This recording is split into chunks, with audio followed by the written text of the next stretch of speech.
Okay, good morning and welcome to the session on ethics.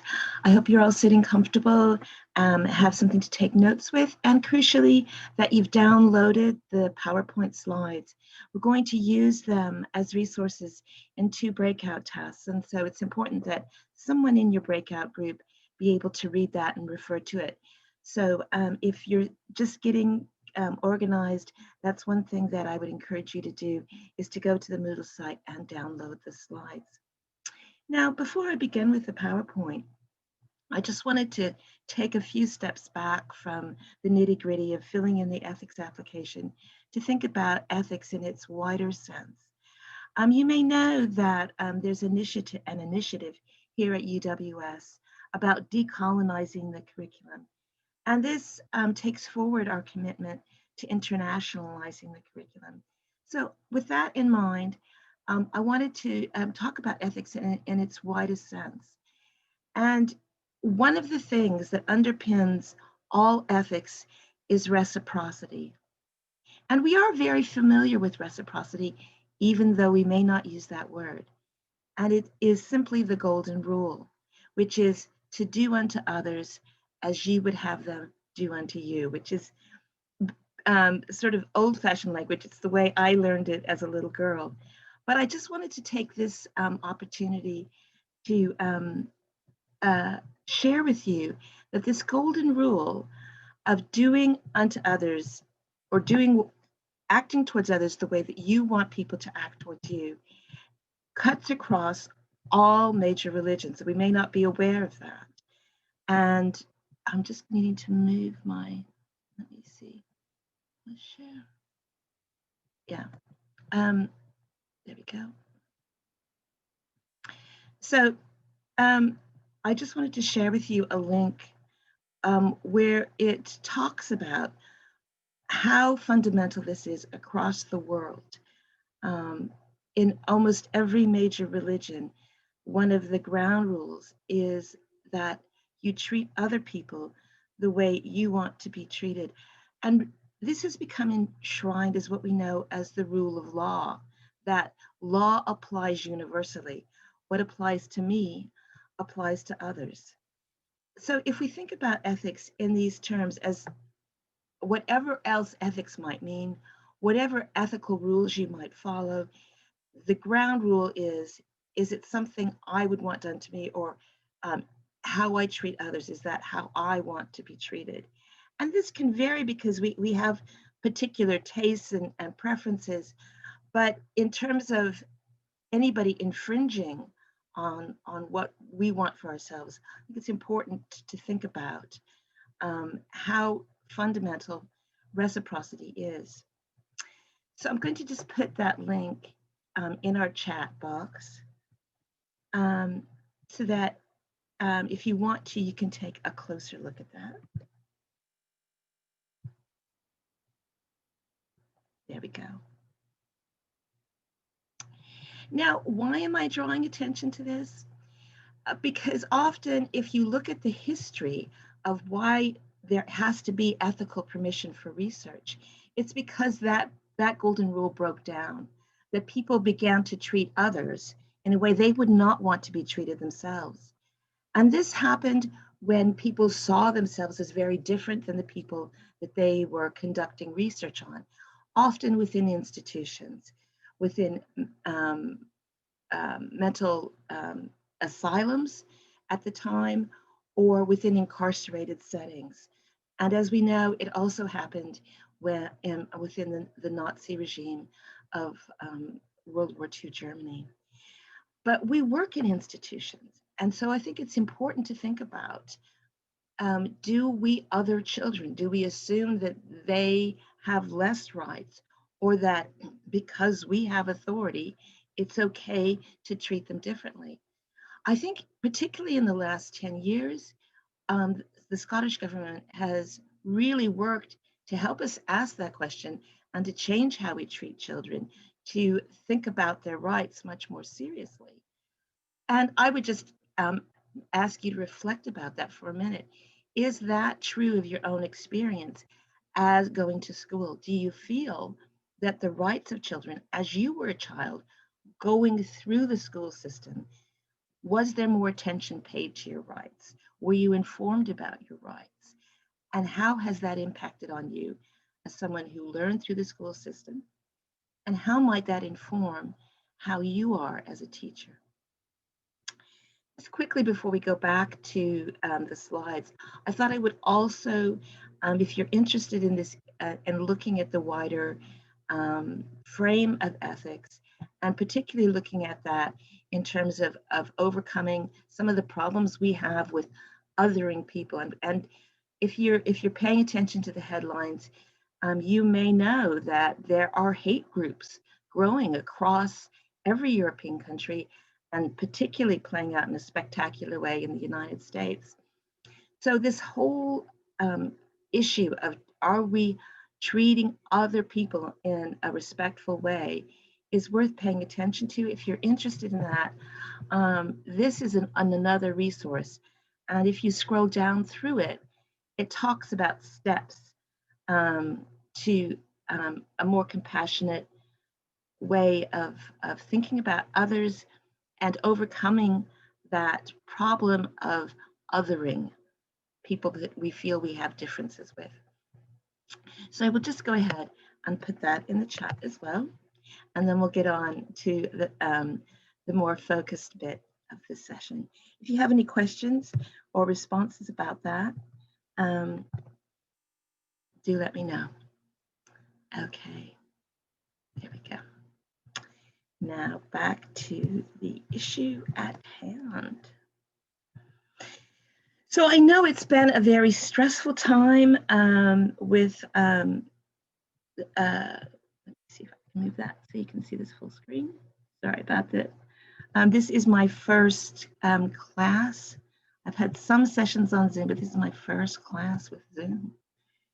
So what I wanted to say is I know that it's been a quite stressful time.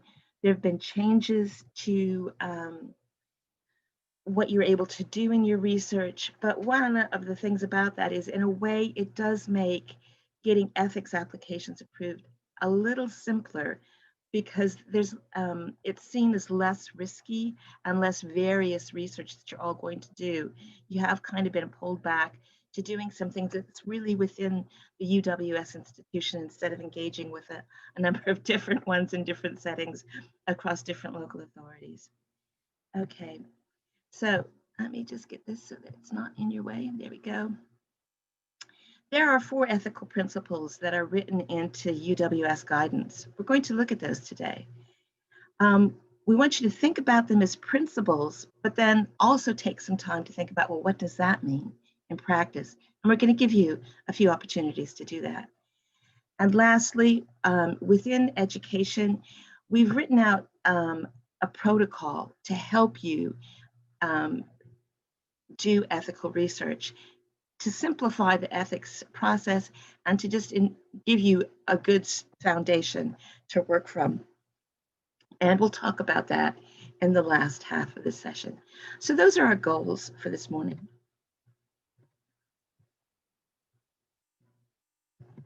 Where aren't you going? What are you supposed to do? There we go. So the 4, there we go.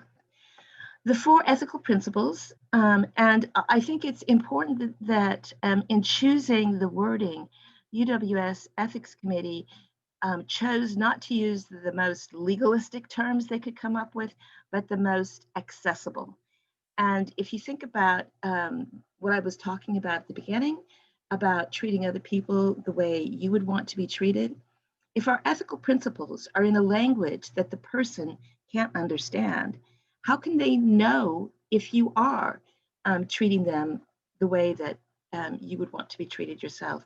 It sort of falls at the first hurdle if they can't even understand what it is you say you're abiding by. So the 4 ethical principles are honesty, rigor, transparency, and underpinning all of those, respect and care. Now, you might want to take a moment and think about which one seems most self-evident to you to be an ethical principle, and which one is least straightforward in terms of why is that an ethical principle?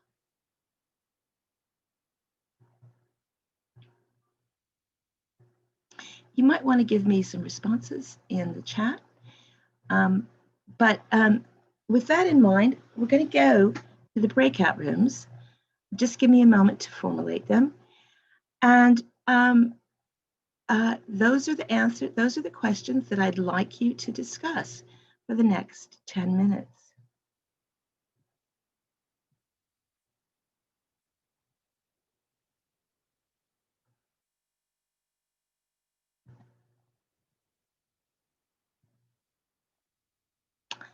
Okay, those are your rooms, and I'll open those up now. There'll be a 59-second warning before you come back, so pay attention to your screen.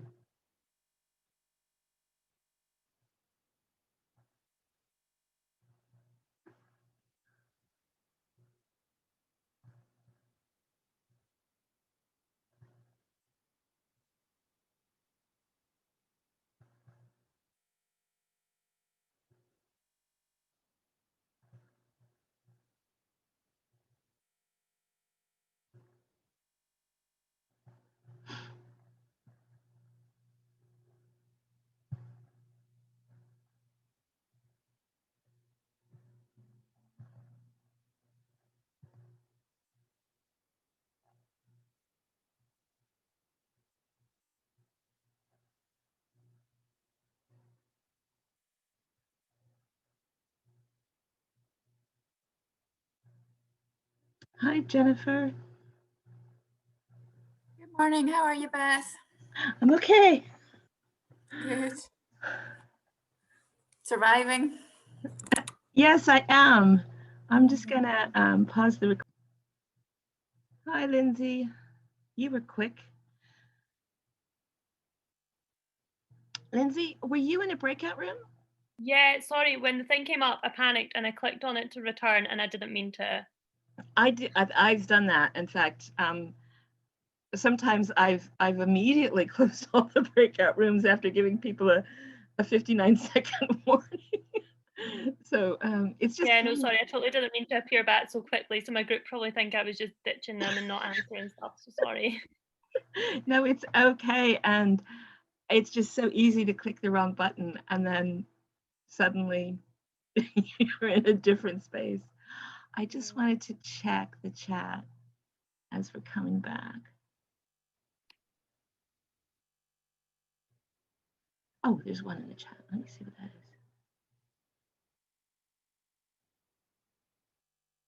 is. Okay, that's great. All right. So I think everyone's still there. That's fine, Lindsay. Thank you for coming on and letting me know.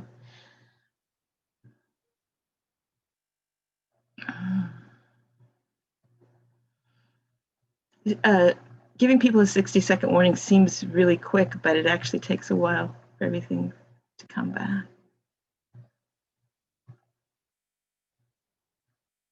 Okay, there we are. Everyone's back. All right. I don't know if you feel brave enough, but it would be nice to have a little bit of a sense of what some of your answers were to those questions. So if you feel brave, you can unmute and share. And if you just want to feedback in the chat, that's fine too. Give you a few minutes to think about that. I'd like.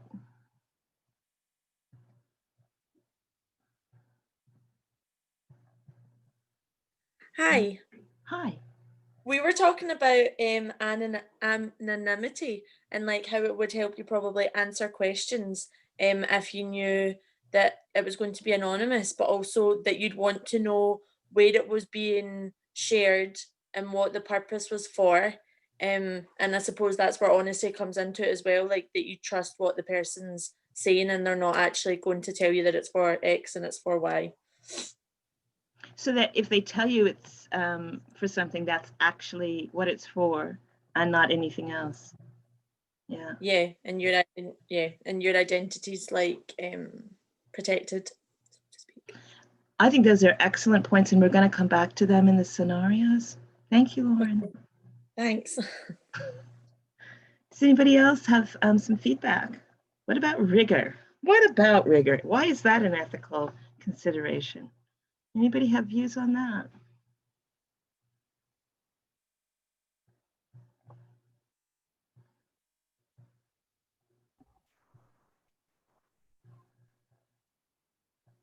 Our group didn't really understand what rigor meant, so we had to Google it. And when we looked at the actual meaning of it, we thought it was important because you would rather be thorough in your research and know exactly what you're doing and why you're doing it before going and conducting it, because it's not going to be important to you if you're not doing it thoroughly or carefully, especially when you're approaching participants and asking them to take part in your research as well. You need them to be thorough with you and tell you exactly what happened and not make it up.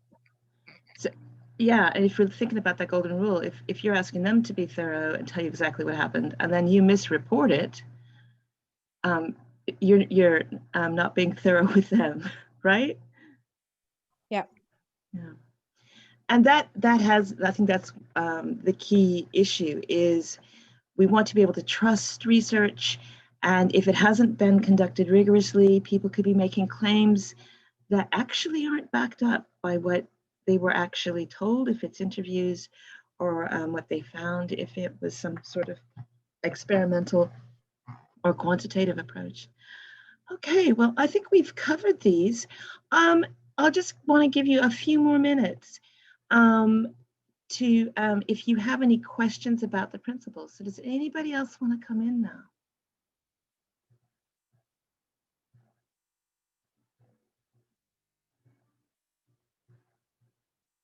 Okay, well, if we feel confident about those and we feel like we know what's meant by all of that, I think it's time to move on to our next task.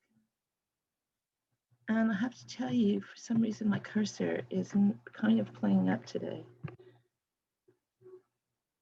For some reason, being on Zoom means that my computer screen is not, the controls aren't working as I would expect them to. So just trying again.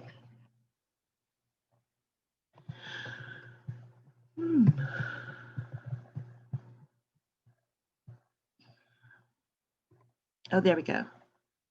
It has finally moved on. Yay.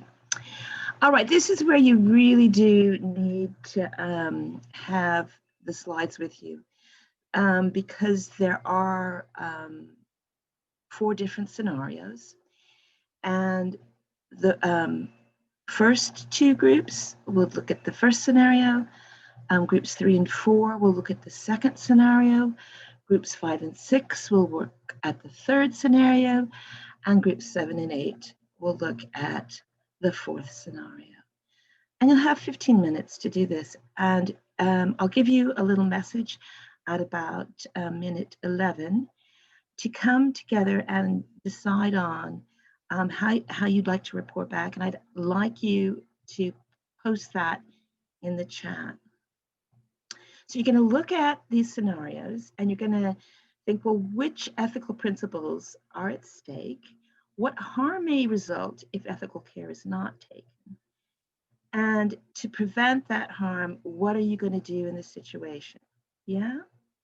Is that clear? It'd be good if some of you who are really good at looking at using the stuff, can you give me a thumbs up if you understand what I'm asking you to do?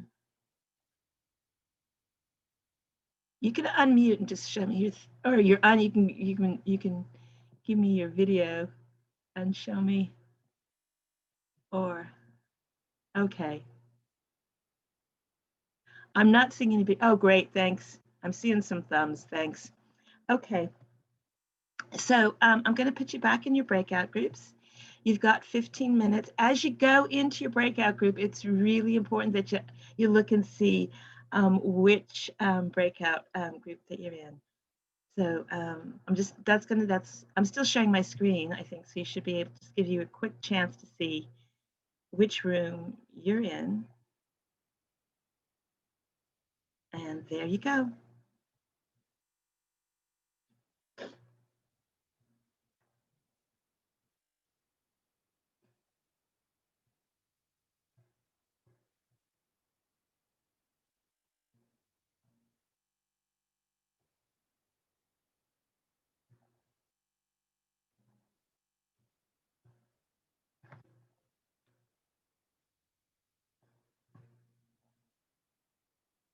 Hi. Hi, sorry, I moved from a different device onto my laptop, so I don't think I've been put in the breakout room again. Okay, let me just, I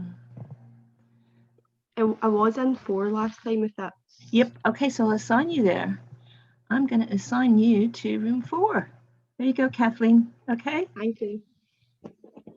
Is it showing up that you can join now?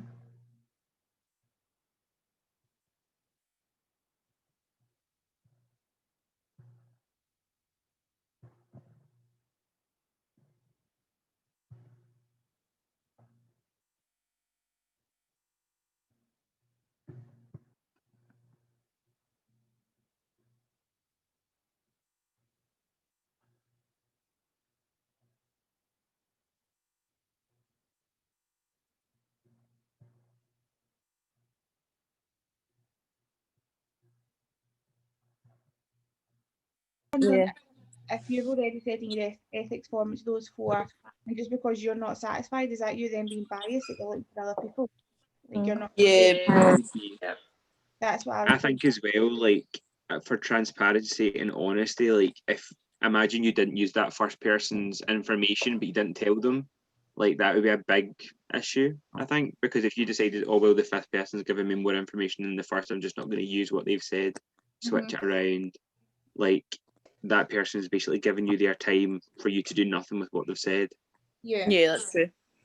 You've read, like, I've read loads, do my research, I've read loads of interviews with, like, it has been people's not really had an opinion on it, but it's still in the research.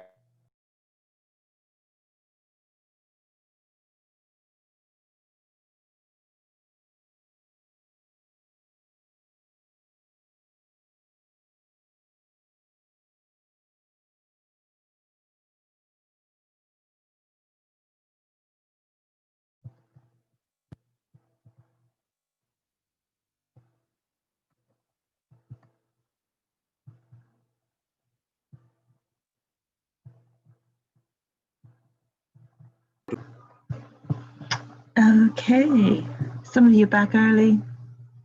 Do go ahead and post in the main chat for our main session your responses, saying what you would do, what you would take into consideration, and what you would do. So let's see some of those popping up in the chat. She come back. Some groups are more eager to talk than others still, so we're just going to have to wait for those others. I do admit that some of the scenarios were meatier than others. So let's see. I'm just waiting to see if some responses can pop up in the chat. So if you've decided what you would take into consideration and what you would do in that scenario, please, for your group, post that into the chat.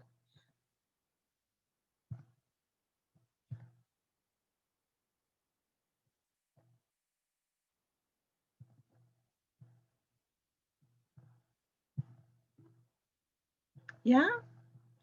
So I'm just looking to see if those responses are coming in.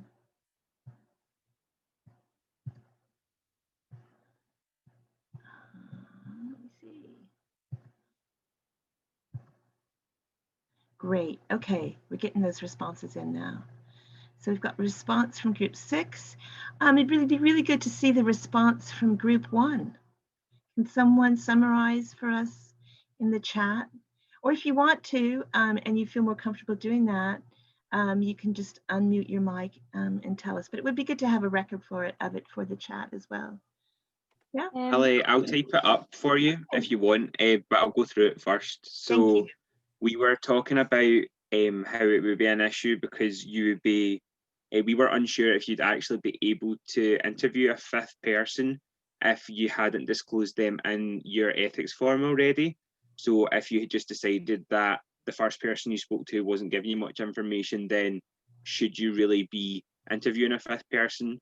And at the same time, that's discrediting all the information that the first person gave you. It's unfair to them, as you've also wasted their time and their effort and their information. So it would come into it would fall under quite a few of the ethical principles. So specifically honesty, rigor, transparency, and most importantly, respect and care, because you have like discouraged what someone's told you. Thank you. That's a very good summary. So, and just commenting on that, I think I need to say what would be the implications normally and what they are now and why I put it in.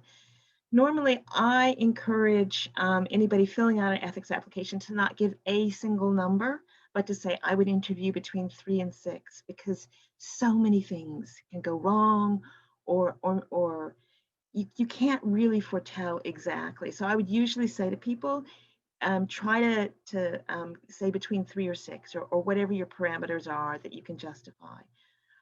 In this particular instance, everybody you interview, everybody needs to get somebody to interview. And basically, if you get someone who is willing to be interviewed, that's one less person that somebody else has to interview, or you create a demand that each person has to be agree to be interviewed 4 times. So there is this, because we're in kind of this pressure cooker, I think that's why the importance of it becomes increased. I would say normally if you interview one more person, that's not something you would need to go back and get reapproved. But in this particular situation, because people that can be interviewed are so scarce, and it is going to have an impact on your classmates, it is important to just be mindful that everybody is recruiting from a very small pool. Okay, I think that was a really good answer. Are my remarks clear? Let me know if you have any questions about that.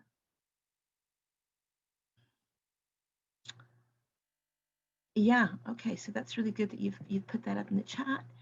And let's move on to the second scenario. Would someone like us to talk us through that? Here we go. Let's see what's in the chat.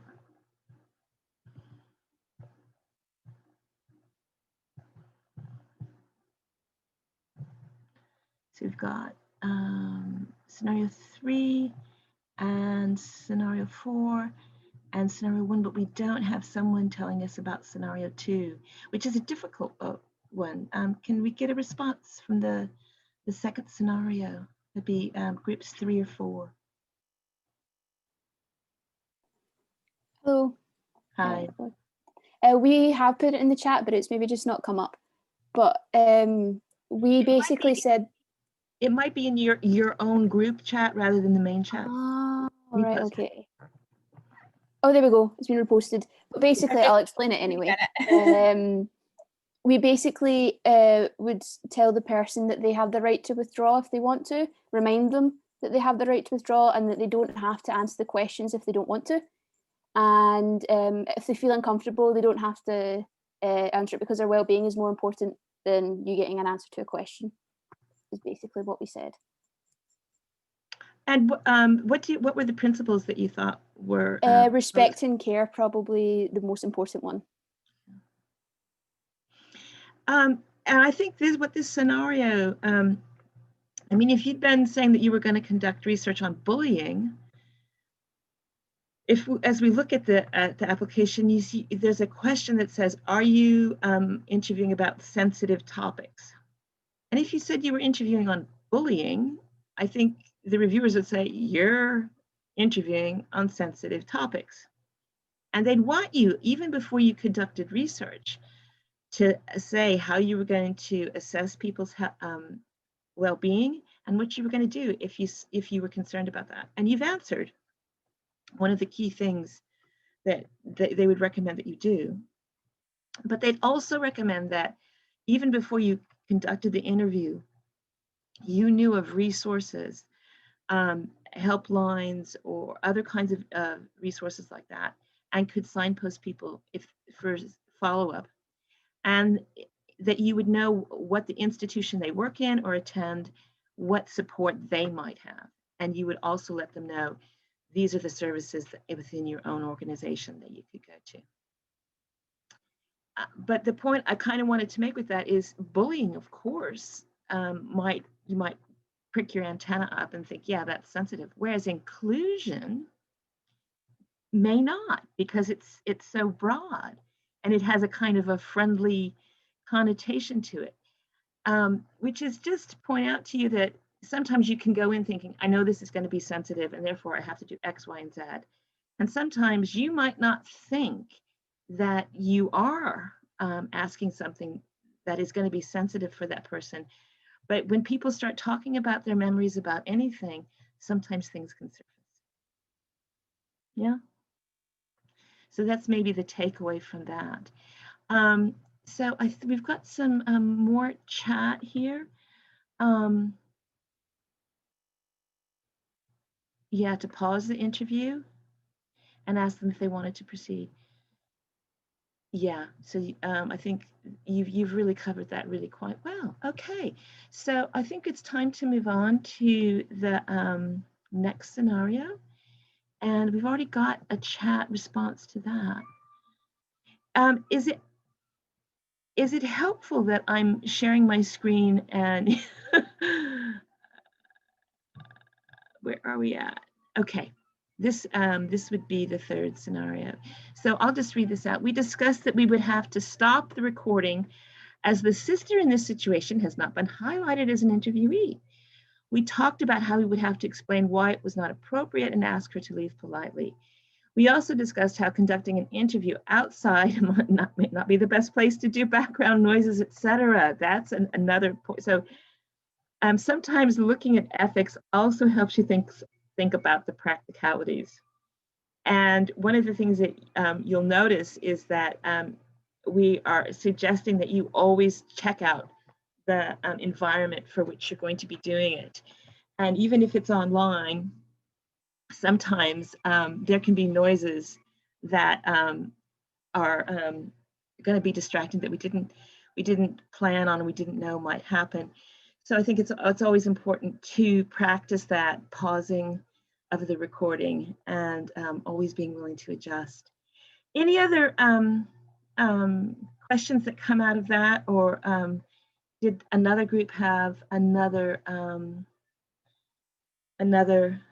response? Did group 6? Does group 6 want to respond? I'm just checking. Okay, cool. No, I think that's the response that we got. I'm tempted to talk about in the normal situation, if you weren't just interviewing students, sometimes what we ask when we're using this kind of scenario, if you were interviewing a teacher and the head teacher walked in, say you were using the staff room and you were interviewing a teacher and the head teacher walked in and said, don't mind me, I'm just going to have a cup of tea. Just in terms of which principles are affected, can you spot that there might be another principle that's endangered by the head teacher being there? I don't know if you want to respond either on your mic or in the chat to that.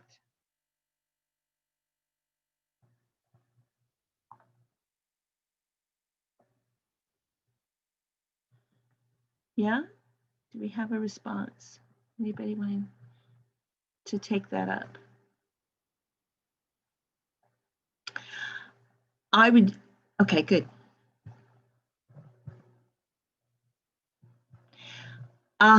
So the teacher may not feel like they can be completely honest if the head teacher's in the room.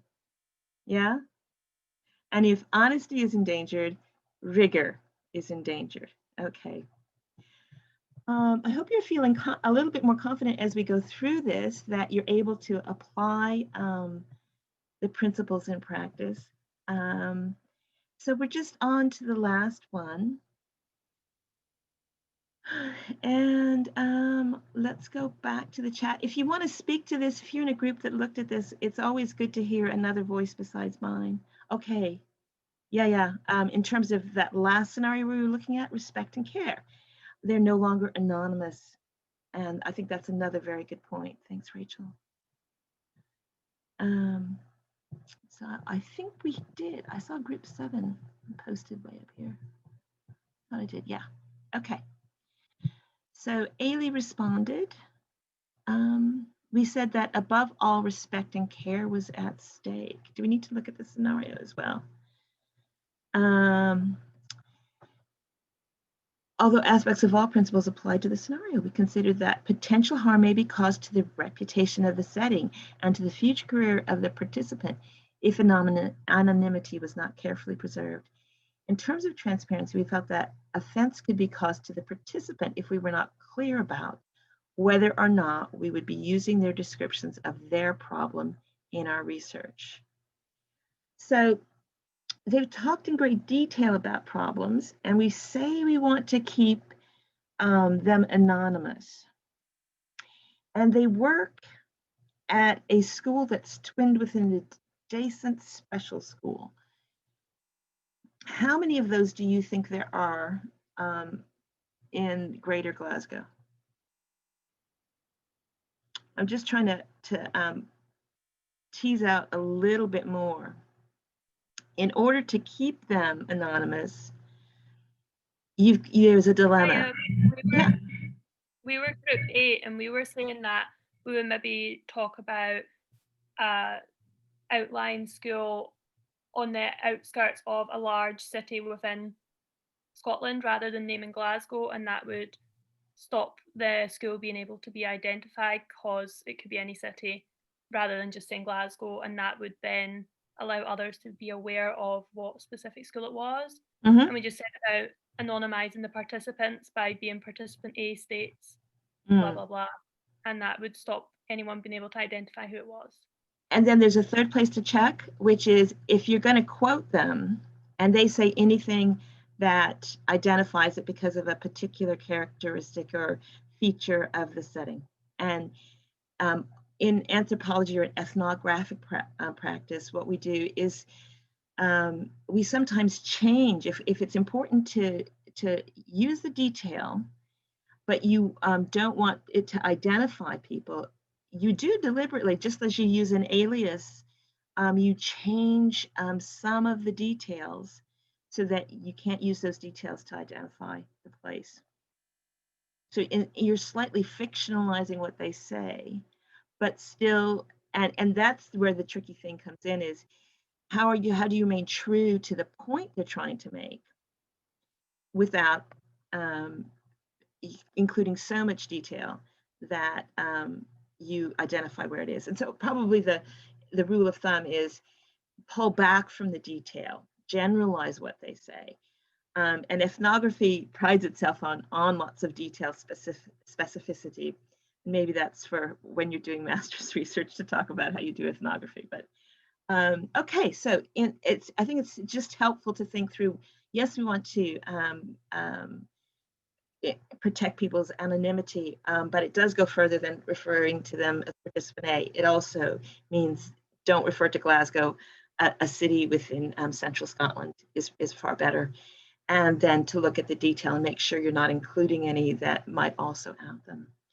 Okay, what would you think? Do you, if people are saying controversial things, do you think you should include those controversial things in your research? Or should you edit that out as an outlying opinion that shouldn't be included? Could we get some chat responses to that? Or if you want to just come, unmute yourself and tell us what you think about that.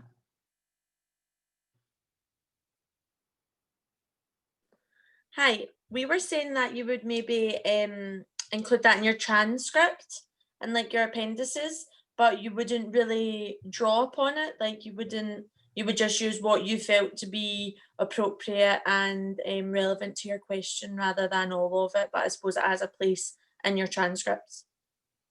Okay, interesting, Lauren. what recent events have highlighted for me is that we do need to be careful about which transcript you choose. Because the transcript, if you attach it, and for your, excuse me, I don't think I'm coming down with COVID.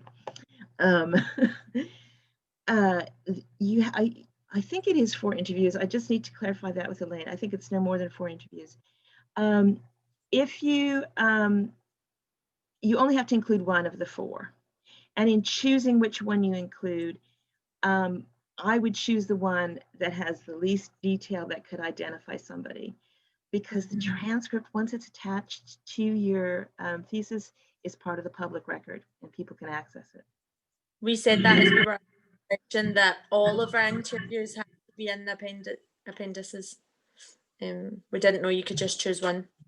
I do think it is just one. That's been the practice. I do teach across a few different programs, but I'll just double check that with Elaine. But I think I'm pretty sure it's just one, because if you attached all of them, you'd be uploading a very hefty document, which we don't really have time to. Okay. But good thinking there, and it just shows that sometimes ethics is in the details. And I just wonder, does anyone else, do you include, okay, let me ask it this way. Do you think that you're being rigorous if a person has told you that there's a problem, and because it's controversial, you don't include it? How might that participant feel if they read your research? There's no one right answer. Yeah? And perhaps you're not going to make all your participants happy, because particularly if they say a lot of different things, you have to pick and choose what you think, like Lauren was saying, is most on target, most focused on what you've asked. So when you come to write up, I think it's a really difficult ethical moment. Whose quotes, whose views are going to shine through, and how do you make sure you're being fair and you're not privileging maybe the voice that sounds most like what you yourself would agree with? And no one's ever going to, I mean, unless somebody else goes and reads all the way through every transcript, the only person that's really going to know how fair you have been is yourself. So there's some responsibility that comes with conducting research. Okay, it's time for a bit of a break. I don't know what you want to do with it, what you have to do with it. Maybe you're going to go change the laundry. I don't know. But I'm going to put some music on, and I'm going to pause the recording, and we'll come back at 11:15, just about.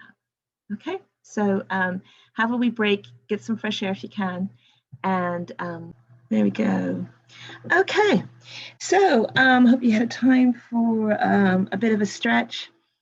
I am concerned that when you hear the word ethics, instead of becoming curious and interested and thinking, oh, this is a wonderful opportunity to reflect, that instead your stomach ties in knots and you think this is a hurdle I've got to get through. And I'm sorry that ethics kind of traditionally has that reputation, but we're really wanting to make the form-filling bit of it as easy as we can. And that's what this next bit of the session is devoted to. So to make it easier for undergraduate students, rather than asking you to keep recreating the wheel, each of you individually, there are some pretty well agreed steps if you're doing interviews or questionnaires with other professionals. So we've written those down, and if you choose to, you can follow those, and if you do, your application will be fast-tracked, and you should have it turned around in plenty of time to go knocking on the door, metaphorically, of your fellow students and starting those interviews. So what we recommend is that you look at the protocols that are there and choose either the interview or questionnaire protocol, read through it, and ask yourself, can I do that? Can I do that? Am I able to sign up to that? The protocol actually goes through the ethics application and gives the responses to each of them. And it's within those responses that the steps you will take are outlined. And what they're doing as you look at the responses to the questions, it becomes clear what the protocol is suggesting you do step by step. So I'm thinking it might be a good idea to go online as well. This means I have to juggle around where things are a little bit, hopefully without, yeah, there we go. So I'm going to close those and open. So just to take you through, I'm going to go through this again later in on the slides, but as I'm going to open up this, it's a good opportunity to just point out one thing about this that often catches people out. So if you're taking notes, put a little bit red dot beside this next bit of information. The ethics online software is not held within UWS. It's an external app. And because of that, you cannot use your normal sign-on procedure. You have to put your email, your student email address that has a uws.ac.uk ending in the username. And then your usual password, whatever that is. You get to keep your password as normal, but instead of your boo number, which is usually what you put in the username, you have to use your email because that's what links what you're doing to that external app. And if you do that wrong and you keep doing it wrong, you'll get locked out of the app for 24 hours. Then it'll let you try again. Often that's why people start emailing and saying, I can't get in, I can't get in. And even though I use this all the time, if I've been away from it for a while and I go on back online, I'm force a habit. I just do what I always do. And I myself have gotten that little wake-up call to remember it has to be your username. Okay, so let's go back to the PowerPoint. I just wanted to let you know this is the space. If I log on to it, it goes. Oh, that's not very helpful. Oh, no, it's what went wrong there. Just a minute. Should get us in. That's not helpful.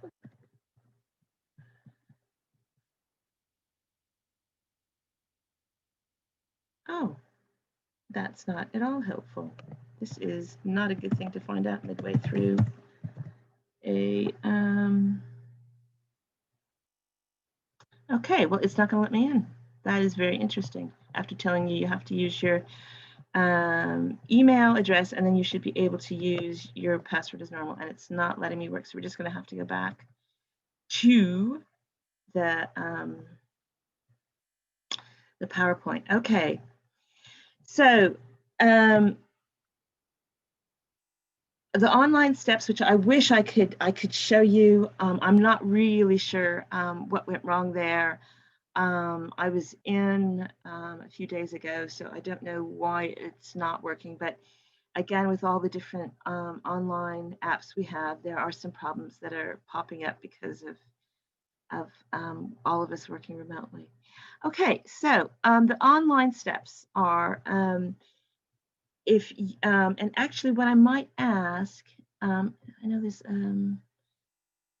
is if you can go, let me go back to that. So maybe someone else, what we might do, this is the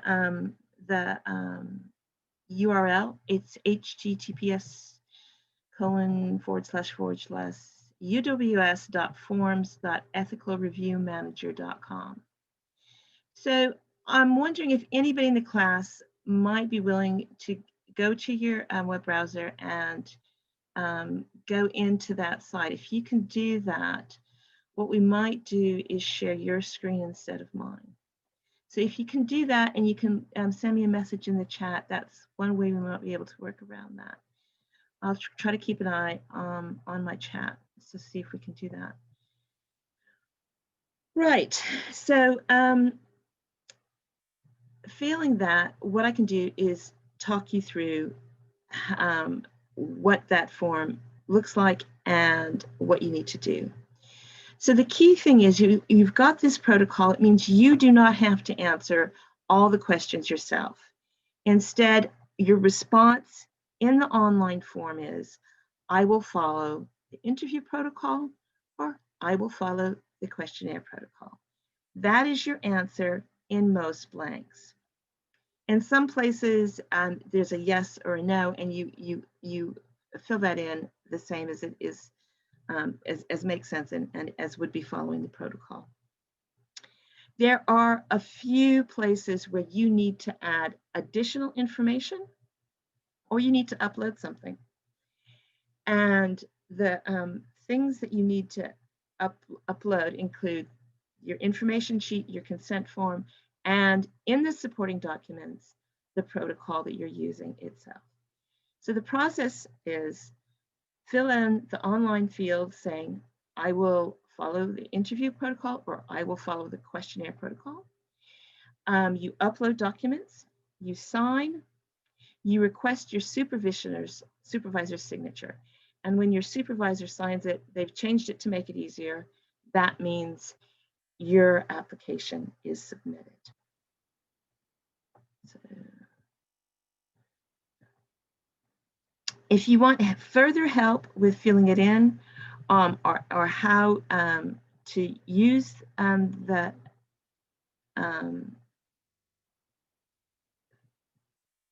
form, there is information at the university ethics page.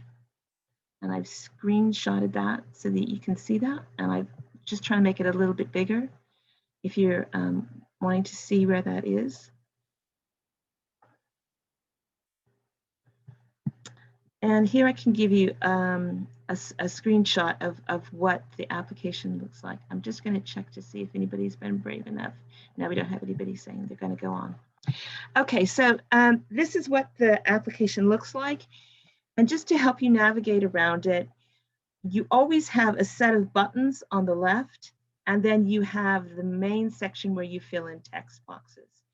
So the best thing to do is not to use the main back arrow for your web browser, but to use these arrows to navigate within the form. There's you want to save it as you work. If you go away, I think for more than 20 or 30 minutes, you can lose your work. So if you're, there is one bit of the section where you might want to do some editing. Make sure you save it. This little button here, completeness check, is very important. If you click it, it will highlight for you anything that you haven't done that you need to do in order for your application to be complete. So it's a really neat, handy tool there. And then you use this button to go to the signatures. So this screenshot is focused on, I think maybe it's the third or fourth question into the form. Please give a full summary of the purpose, justification, design, and methodology of the planned study. The protocol gives a very broad overview of purpose, and it doesn't actually include the justification. It then goes on to talk about design and methodology. And this is because the justification for your research is something you yourself have to write. So as well as the protocol, you will find in the ethics section guidance, and that guidance tells you that you need to provide that justification. And at the end of the justification, you conclude by saying, I will follow the protocol in terms of design and methodology. So this is the one question in which the protocol only partially answers the question, because it's the one place in the form where what you need to provide your own information about your specific project. So I just want to really focus in on this because it has caused some difficulty for students in the past. The purpose, justification, design, and methodology question requires your specific input. You have to provide the justification. At the end of the justification, you can then say, I will follow the protocols, design, and methodology. And what reviewers are looking for relates to rigor, the ethical principle of rigor, that you're not going to be wasting people's time. You've done enough background information research that you can ask good quality questions and you have the information you need to do an appropriate job of analyzing the responses to those questions. So what we're asking for is a bare minimum, that in that justification, which can be a couple of paragraphs, is the policy that pertains to the topic you're researching, particularly Scottish policy, Scottish education policy. And if you can, try to be as specific as you can in terms of what you know about how it's being implemented, not just the broad headline. And secondly, what's the research that's already been done on this topic that's going to inform the research you do? A major part of developing your thesis is that lit review. So draw on the key readings in that lit review and just briefly tell the reviewer what you have read in terms of that literature. Yeah. And that when you do that, when you do take, you summarize a few of those key pieces of research, that should be making the argument for you why it's important and why there's a gap, why the questions that you're going to ask will contribute more to the information that we need to know about this topic. Yeah. So that is the one question that, and the one thing that you are going to have to spend some time on. As you work your way through the rest of the form, you'll see that it's a very easy matter of just typing in, I will follow the protocol. I'd like to emphasize, we don't want you to cut and paste from the protocol. That is time consuming and it doesn't actually serve any purpose. And the reviewer is trying to read through the form and not have to stop and read stuff that has already been approved. And if you put protocol answers in, you're making them read something that isn't original that you're contributing. Okay, so I say that because just because there is a protocol, that protocol was intended for use when you were doing research in schools, and there are some modifications that you need to make in terms of how you're recruiting. So if you look at the guidance, you will see there are suggestions for how you're slightly going to modify a few of the answers you give. We're suggesting that you put into those sections, I will follow the protocol with the exception, and the wording is provided for you. So I'd like you to take a moment now and go to the Moodle site, and if you haven't already, download the guidance.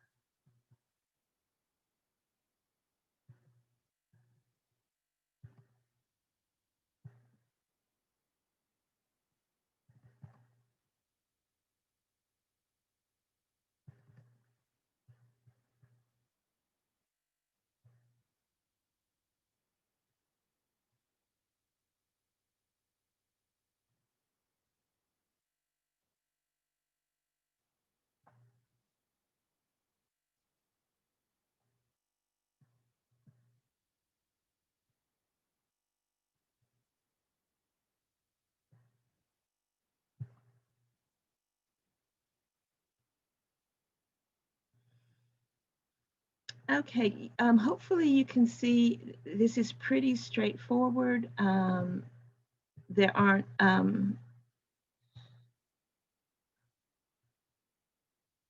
in terms of purpose, justification, design, methodology, I've just gone through that.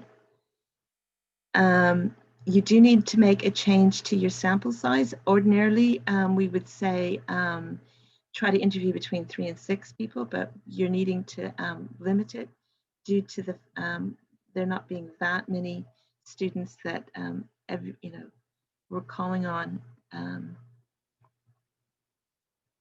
to do the interviews. just keep in mind, if you want 4 interviews, that probably means you need to accept 4 requests to do interviews. When you explain how you will analyze, please read the protocol. And if you think there's anything that you want to say that is slightly different, and people have different topics, so there may be some specifics, talk that over with your supervisor. And you can say, I will follow the protocol with the exception that, and then you can add any detail to that that is important to you. You will then come to a space that asks you to upload your question or interview schedule. So in the next couple of weeks, that's probably another key, really important bit of work that you need to do. Share that with your supervisor early, get their comments and feedback so that you can be confident that the questionnaire or interview schedule that you upload is what you're happy with and what you are wanting to use when you ask questions in the either by questionnaire or interview.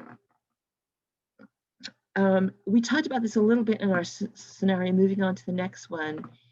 And again, what you say there in a way does depend on, with your supervisor, how you assess how sensitive your topic is. The protocol is saying, no, you're not, and you can change that. And if you do, you will just have to provide a little bit more explanation about the care you're going to take, and there are resources to help you do that. So if you're interested in doing that, please get in touch. Your supervisor should have those resources, and if they don't, I can provide them for you. Okay, how you will recruit. This is does depart from the protocol that is meant for use with teachers. So please look that over, and there's very clear directions for what supplementary information you can provide. The next thing that means you're going to have to do a little bit of work. There are sample participant information sheets, and it's really, really important that you don't upload them right as they are, because you have to put in the specific topic, and you have to do provide just a wee short paragraph that particularly explains what your topic is and the general gist of what kinds of questions you're wanting to ask. And that has to be specific to your research. So it's very important that you don't think, okay, I can just use this form and upload it. You do need to read through it, and you do need to customize it so it refers to your research and not anything else. The consent form, again, you can, that might need a little bit of tailoring, but make sure that it has the right title for your research and not the sample. Okay, so I'm gonna just look at chat. I thought you might have some specific questions. If any of them are coming up, it's or if this sounds completely straightforward, that's great too. And the one final thing that the guidance asks you to do is upload that supporting document. And you haven't answered any of the because you haven't cut and pasted into the form, you need to provide that all in one place. And you do that by uploading either the interview protocol or the questionnaire protocol. Okay, let's go back to the slides. That's just highlighting that there's a couple places you upload documents.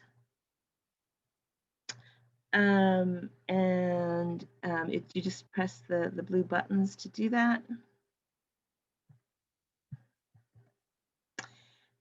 When you sign it, you will get a pop-out window that asks for your supervisor's email address, and then you just click request.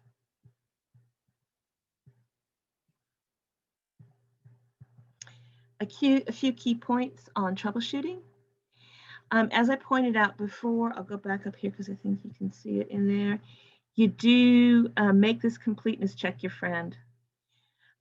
If you were really paying attention, you can see that the buttons now are in different places to the buttons in an earlier screen.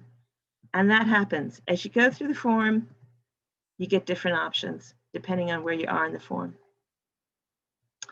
And so if you think, oh, I want to do this, there should be a button for it, and there isn't a button for it, play around with where you are in the form, and you can get different options.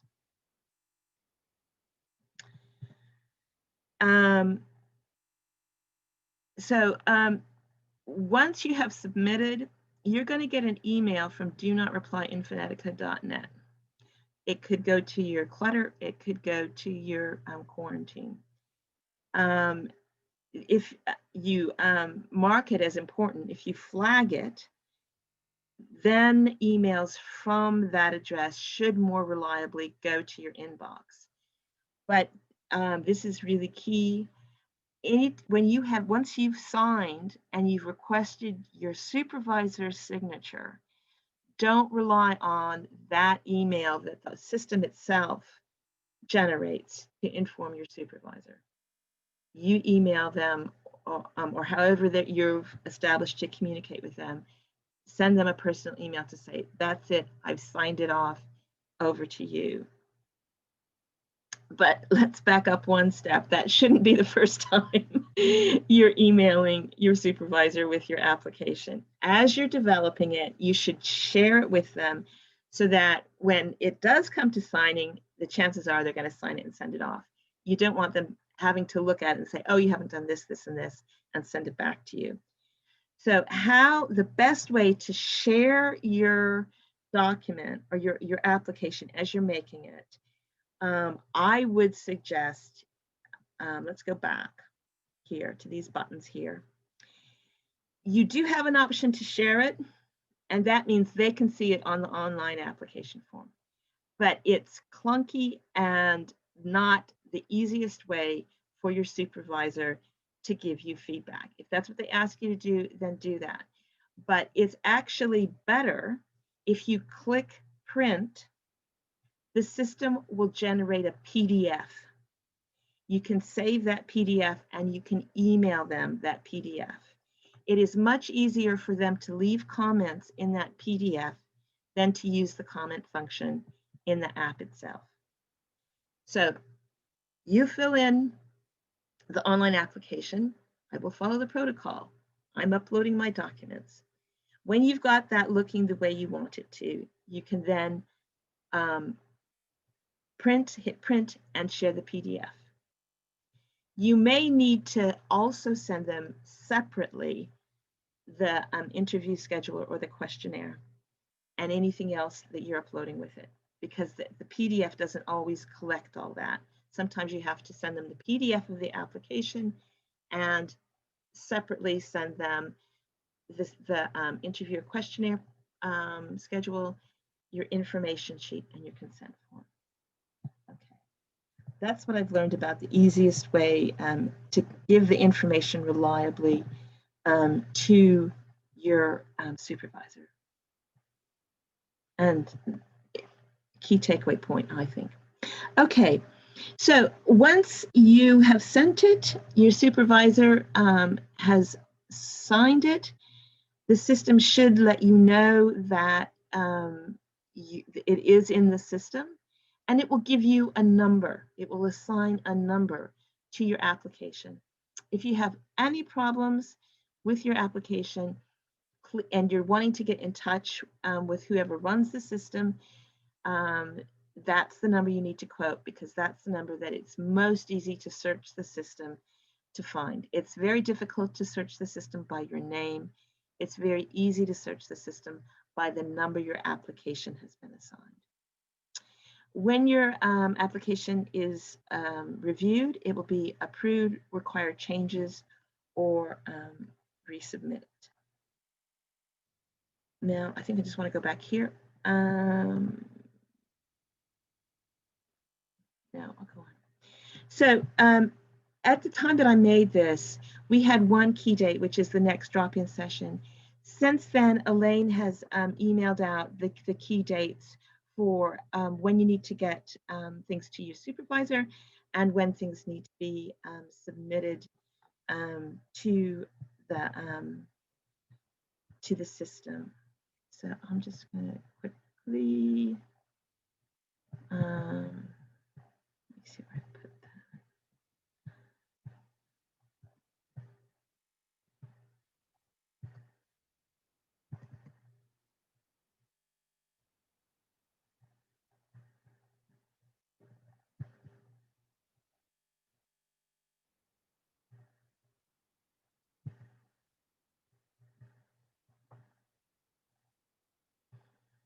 Right. Yeah.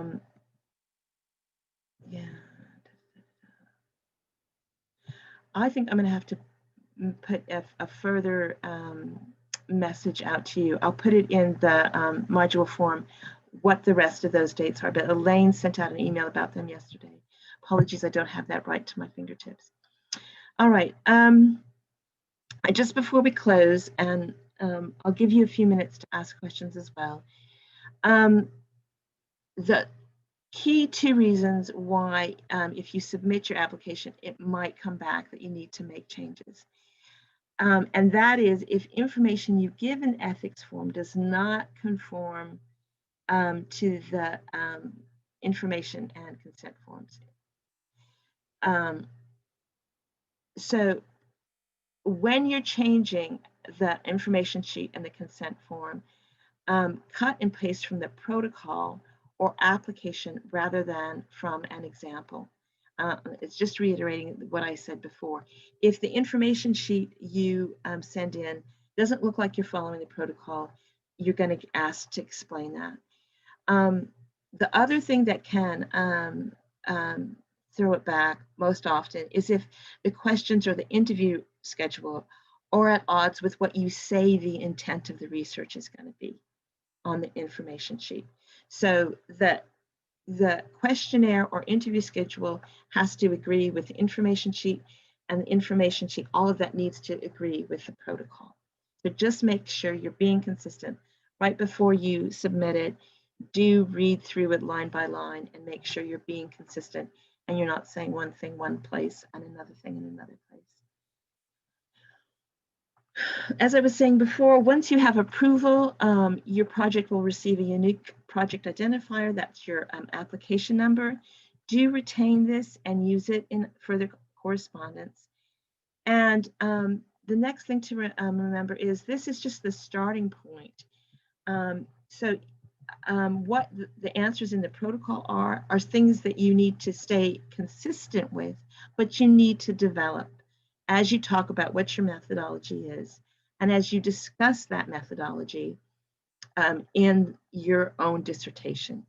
The steps stay the same. Reasoning you have for why you're doing it that way is what you really need to develop in your methodology section. And I think in your discussion, once you've tried this out, you should learn something about, you can state what the reasons in the literature are for why you conduct your research the way that you do.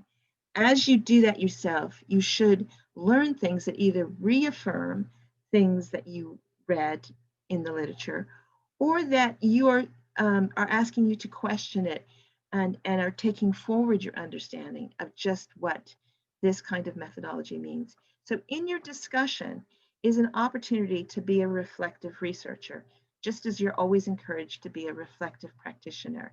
What did you learn about the method by conducting it? And if you can reflect on that in your discussion, that is a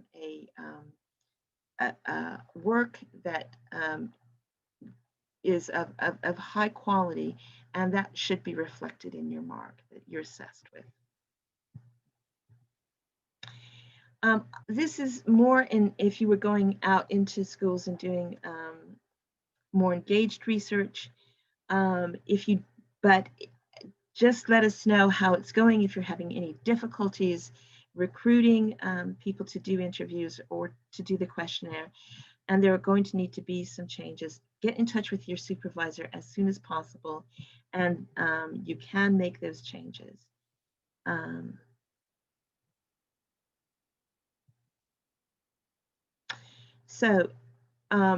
Why it's important that if you change anything about how you do it, you actually get that additional approval from the ethics committee is that annually schools and the university ethics committee as a whole, and sometimes external bodies, they come in and they look at what you're approved to do. They look at your application and they look at your published thesis.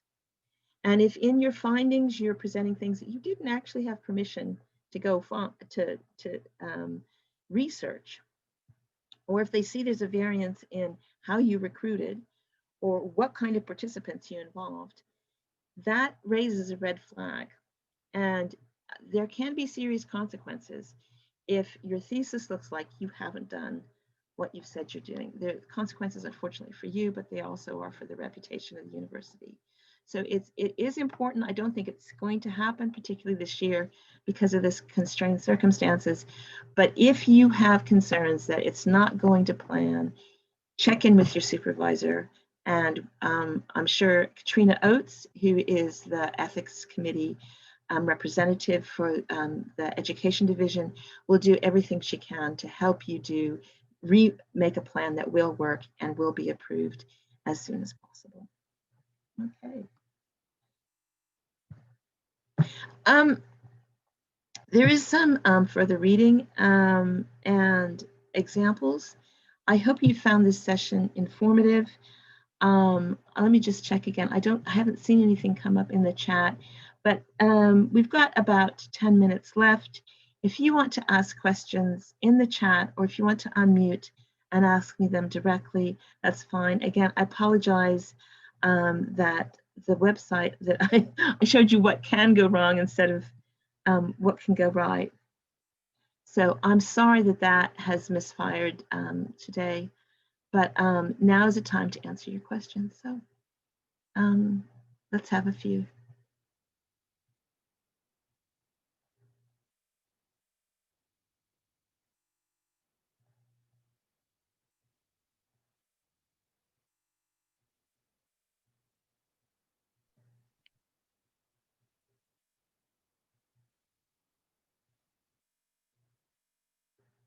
I realize you might want to take a bit of time to look over the guidance, look over the protocol. You might be doing that. As you read through that, let me know if you're coming up with a question.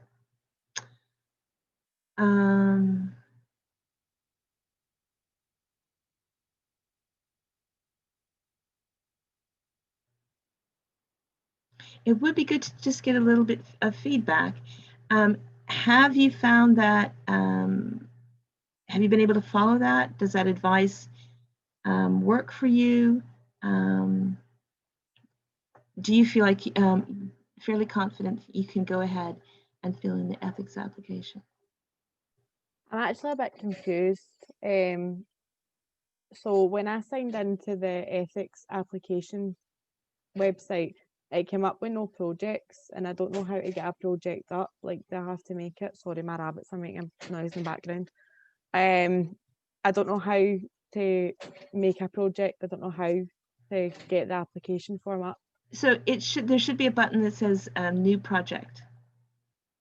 Okay, so we have to make a new project, and the Yeah. answers will just come up automatically. Okay, thank you. Sometimes the first step is the stumbling block. Do play around with those buttons in the left-hand panel to see what they do and where they take you, but you do need to go into your project. I'm only sorry, I was going to sign in, but I thought, no, it's important to show you how to sign in because that's a stumbling block. So I didn't have it up and ready to go before class because I wanted to show you how to sign in. So I'm sorry that that didn't work today. But thanks for your question. Thank you.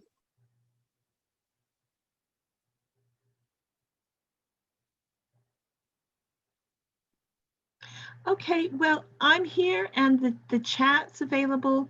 My email is beth.cross@uws.ac.uk. If you want to email me a question, I'm going to hang out here in case there are any further questions, either in the chat or someone comes online to ask. Thank you for participating this morning. This has been recorded with all the warts and everything, and I will put it up in the ethics section along with all the dates for deadlines. And if you have, like I say, if you want to leave and get on with the rest of the day, that's fine. I'll stay here until a little bit after 12 to answer any questions you have. And I'm hoping that you've gone online, you've started to fill in that application, and you may be halfway there already, which would be fantastic news. Do give that interview or the questionnaire that you want to do consideration, and make sure you start developing that and sharing it with your supervisor and trusted study partners that you have on the program. Okay, thank you. Hi Beth, it's Catherine. Hi. There's questions in the chat that I can see. I don't know if you can see them. My chat doesn't say that.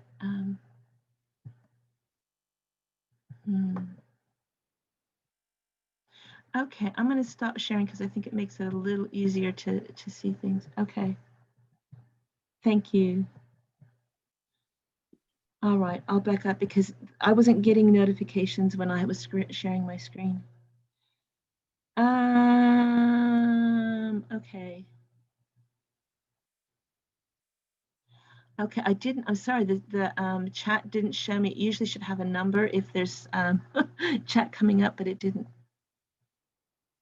Okay. Okay, good. Some of you have managed to log in. All right, and Emma, you have to start a new project. I hope that that's helpful. All right.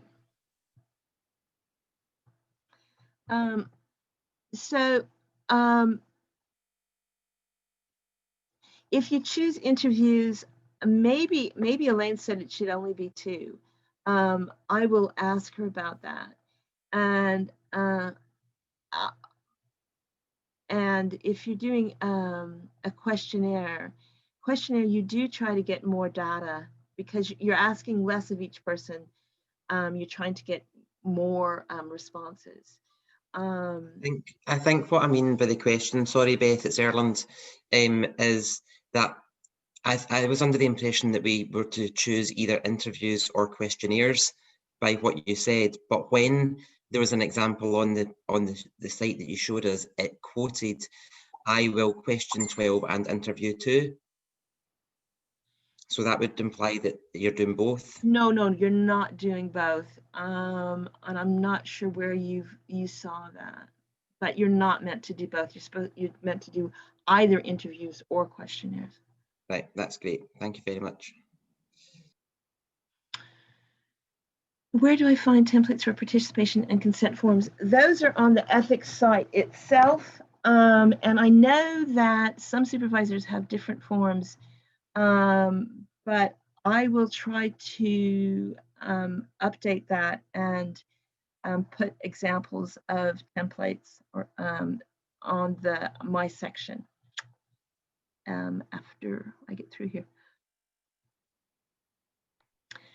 So the actions I have on the ethics website, Rachel, I think you're referring to that panel on the left side of the screen, and the actions do change depending on what part of the section you're in, which I explained.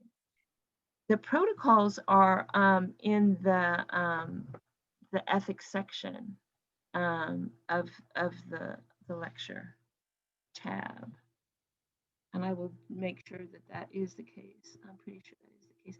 I think in my section there's lots of blue buttons, and you have to click on the blue buttons to see the resources. They should be blue if your screen may be displaying, and if that is a problem,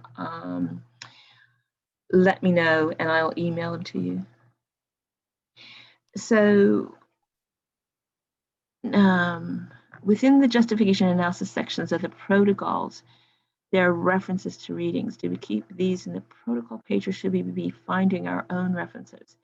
Okay, so in the protocol, there are some references to standard methodology research, and that you should look at those references because they are good guidance. But you do need to provide references on your subject area. So, Jamie Lee, does that answer your question? There's a difference between a reference that refers to methodology literature and literature that's about your subject topic. Okay. The project title is your dissertation question. Yes. Corin. Okay, the interview, okay, Mari's question. Because you're doing semi-structured interviews, what you need to provide is, you can call it a script, or you can call it a schedule. It's the basic questions you're going to ask. A semi-structured approach allows you to deviate from that. And supervisors have different approaches to this, how detailed they'd like it to be. With a semi-structured interview, you have the core questions you're going to ask, and depending on how they answer them, how fully they answer them, you may do what's called a prompt. That means you ask a second question about your main question that helps draw them out a little bit more. Some supervisors really want to see what those prompts are going to be, and some supervisors are happy for you just to have the core questions. And that really is up to you, what your topic is and what your supervisor recommends. How long roughly should it take for ethics to be approved? But it should be, everyone should have clearance within 2 weeks. That's what we're aiming for. Sometimes it can be sooner.